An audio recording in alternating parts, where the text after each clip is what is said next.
नमस्कार मित्रों, आप सभी का लॉजिकल सनातन ज्ञान चैनल में स्वागत है। आज हमारा प्रश्न दिल्ली से एक प्रश्न किया है श्री मनोज कुमार जी ने। नमस्कार, मेरा नाम मनोज है। मैं दिल्ली का रहने वाला हूँ। महोदय, कहने का तात्पर्य यह है कि आए दिन मुसलमान जीव हत्या करते हैं, अपने त्योहारों पे करोड़ों बकरों की बलि देते हैं। क्या उनके ऊपर पाप नहीं लगता? हमारे सनातन हिंदू धर्म में लिखा है कि अगर जीवों पे दया करे, अगर एक भी जीव गलती से भी मरा तो हम इस भय में डूब जाते हैं कि कहीं हमें पाप तो नहीं लगेगा। लेकिन एक तरफ मुसलमान लोग आए दिन बकरे काटते हैं, जीवों की हत्या करते हैं। क्या उन पर भी पाप लगता होगा? कृपया विस्तार से समझाएं। धन्यवाद मनोज जी, आपने जो प्रश्न किया है, देखिए ये कल ही मैंने एक क्लिप डाला है। सत्य एक आस्था सत्य होता है, और आस्था के मतलब आपके भाव। आपके भाव क्या हैं? हमारे सनातन में जो जीने की शैली है, वास्तव में वो मानवीय शैली है, मानव की मूल शैली है। आपने अंग्रेजी में पढ़ा होगा, विलियम वर्dsworth ने कहा child is the father of man. क्यों कहा? क्योंकि बहुत सारी बातें हम बच्चे से सीख सकते हैं। बच्चा जो 5 साल से नीचे का, जैसे अबोध बच्चा, उससे सीख सकते। क्यों? क्योंकि वही मानव का मूल स्वभाव है। देखिए, बच्चा जो होता है वो किसी से घृणा करता है क्या? नहीं करता है। किसी की निंदा करता है क्या? नहीं करता है। हिंसा करता है क्या? नहीं करता है। तो क्या है? बच्चा मूल सनातन है, और यही सनातन धर्म है मानवीय, कि जो मानव का जो ओरिजिनल मूल गुण है वही सनातन है। इसीलिए ये नष्ट नहीं हो सकता, क्योंकि मनुष्य के साथ उत्पन्न होता है। ये बाद में उसमें जब अकल आती है तो उसमें ठूंसा जाता है कि तू सिख है, तू मुस्लिम है, तू ये है, वो है, ईसाई है, क्या है। लेकिन पहले तो मूल सनातन ही होता, क्योंकि वो निष्कलंक निष्पाप होता है। सनातन का तात्पर्य क्या होता है, पहले आप ये समझिए। सनातन का अर्थ होता है जो प्रकृति के साथ जुड़ा हो, और प्रकृति के साथ मूल क्या है? मनुष्य है। तो यानी जब मनुष्य जन्म लेता है, सनातन तभी जन्म ले लेता है। तो यानी सनातन का जन्म जब से सृष्टि उत्पन्न हुई, क्योंकि उस शक्ति ने जो कार्य किया वो सनातन था, तो सनातन का जन्म हो गया। सनातन मनुष्य को मानव होने की शिक्षा देता है, मानवीय मूल सनातन गुण समझाता है। इसीलिए सनातन में उस ब्रह्म शक्ति को भी अवतार लेकर आना पड़ता है, समझाने के लिए आना पड़ता है, कि रक्षा के लिए आना पड़ता है। जब जब होय धर्म की हानि, बाड़े असुर अभिमानी, तब तब प्रबोधरी शरीरा सदा हर संतन के पीरा। ये सनातन है। मुस्लिम धर्म जो है, वास्तव में ये धर्म ना कहें आप, ये एक परंपरा, एक पंथ है। क्योंकि देखिए, सनातन में लाखों करोड़ों ऋषियों का ज्ञान छिपा हुआ है। वेदों ने जो बोला, उपनिषद ने उनको मान के जो शोध करी तो उपनिषद बने, और हजारों क्यों शोध करी। और जिन्होंने तर्क करके वेदों को सिद्ध, जैसे निर्मेय प्रमेय रेखागणित तरीके से किया, तब षड्दर्शन शास्त्र बने। तो धर्म ये है।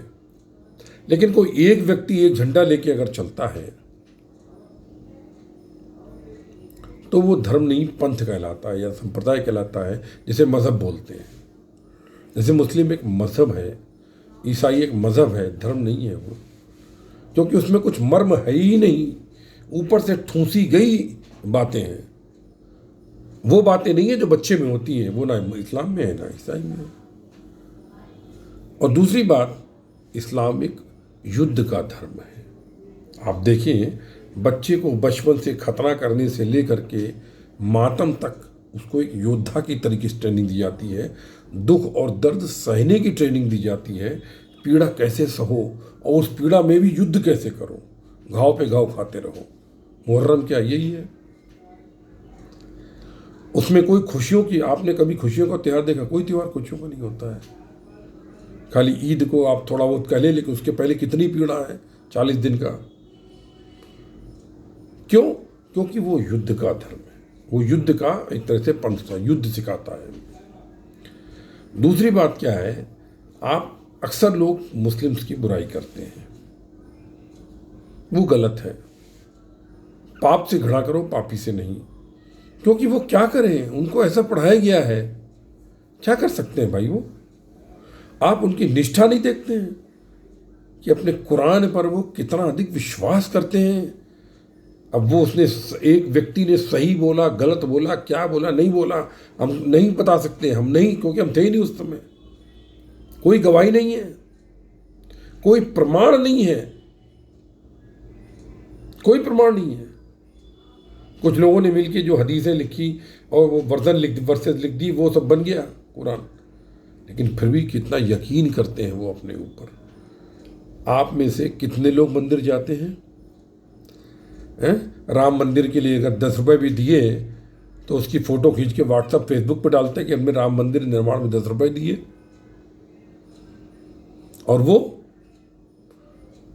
मुझे तो बताऊं, मेरी कार जिसने ठीक की थी, कार का मैकेनिक, उसका नाम सुबान है, कार की वर्कशॉप खोली, उसने को उसके चाचा की वसीयत से 2.5 लाख मिले थे। मैंने उससे बोला क्या करेगा तू?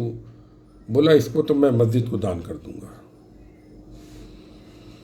जिसकी 50,000 रुपये, 1.5 लाख रुपए साल की आमदनी, बच्चे को पढ़ने की फीस नहीं, सहायता मांगता, वो व्यक्ति 2.5 लाख रुपए मस्जिद में दे रहा था। ये आपने सीखा क्या? नहीं सीखा। बस ये देख लिया आपने कि ये खाया वो खाया। दूसरी बात देखिए, किसी भी सिद्धांत का जो महत्व है वो देश काल और परिस्थिति के हिसाब से नापा जाता है। अब अरब कंट्रीज में जहाँ पर तपती धूप थी, पेड़ नहीं होते, पानी नहीं होते, तो वहाँ के जो सिद्धांत बनेंगे जीने के, वो वहाँ पर जो पाया जाता है उसी के हिसाब से बनेंगे। अब वहाँ पेड़ होते ही नहीं, सिर्फ जानवर ही खाने पड़ते, तो खाने तो क्या बुराई है?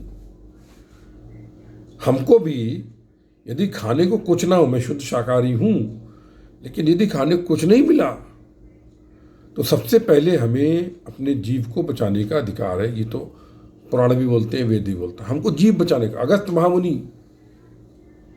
महामुनि शिव के स्वरूप वाले एक तरीके से अकेले उत्तर से दक्षिण की ओर एनर्जी बैलेंस के लिए गए।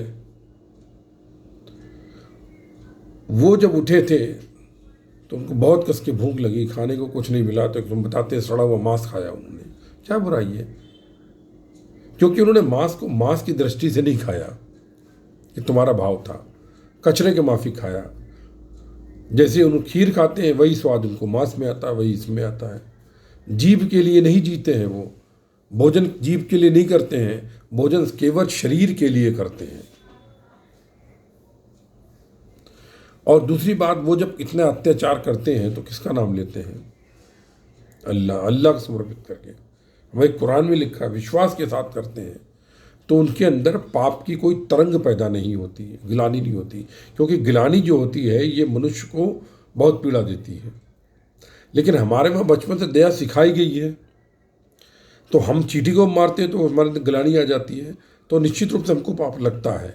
लेकिन उनके अंदर गिलानी है ही नहीं, क्योंकि उनको सिखाया ही नहीं गया। बचपन में जब 6 महीने का बच्चा होता है तो उसके हाथ से चाकू ले करके गर्दन पर सिखाते हैं, और वो भी झटका नहीं, हलाल तड़पा के मारो।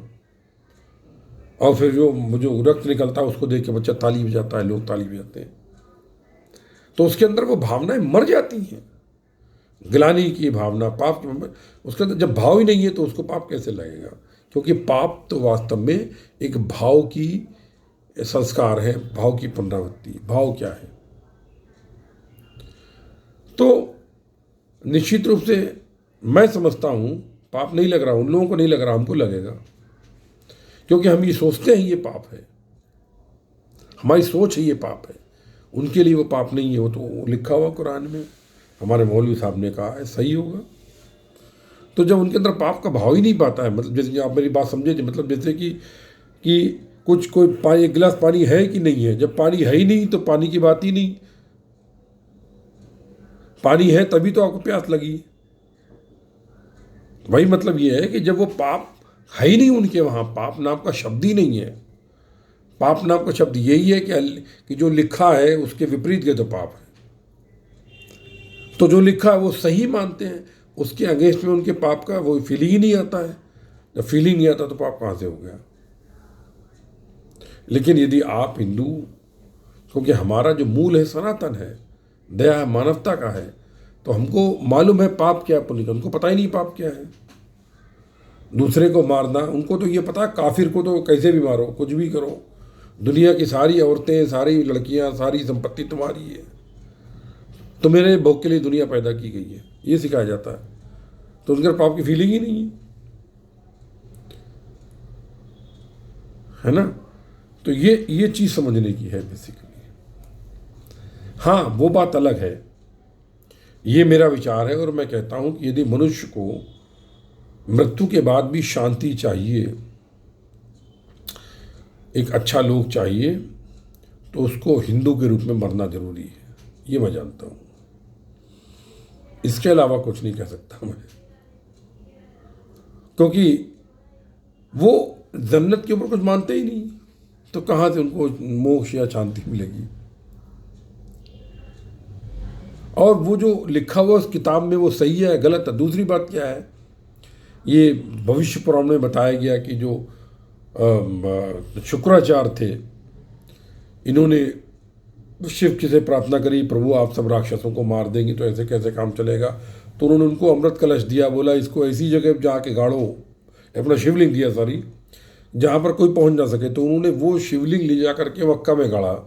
वो वास्तव में मक्केश्वर महादेव मंदिर था, जैसा कि रिसर्च बताती है, मैंने पढ़े नेट पर।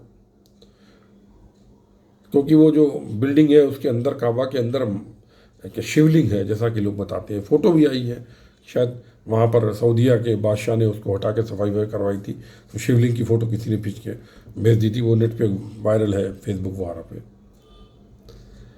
तो ये आप जानते हैं राक्षस संस्कृति क्या है, राक्षस संस्कृति क्या थी पहले, है ना। तो उसी हिसाब से अगर वो जी रहे हैं तो वो पाप नहीं कर रहे हैं, वो अपने जो उनका जो मूल उनको जो सिखाया जा रहा है उसी पे चल रहे हैं, उनका पाप क्या है इसमें? हाँ, अगर उनके अंदर ग्लानी, और जिनके अंदर ग्लानी पैदा हो जाती है वो सूफी बन जाते हैं। जैसे कि रबिया ने कह दिया, जो औरंगजेब की लड़की थी, उसने कह दिया कि जो पंथ हमको, जो पुस्तक हमको डरना सिखाए, घृणा सिखाए, मैं उसको नहीं मानती, क्योंकि जो कुरान का मूल सार है वो ये अल्लाह से डरो। तो उसका ये कहना था कि डर करके प्रेम नहीं होता है, अल्लाह से प्रेम करो, डरो नहीं, ये उसका सिद्धांत था। और जो इस सिद्धांत को मानते हैं वो सूफी बन जाते हैं, मतलब और औलिया मतलब इस तरह से बनकर चल जाते हैं। ठीक है सर जी, चलिए, जय गुरुदेव, जय माँ काली। आप सभी के हृदय में उपस्थित परम ब्रह्म को नमस्कार करता हूँ। सर्वत्र ब्रह्म, सर्वस्व ब्रह्म।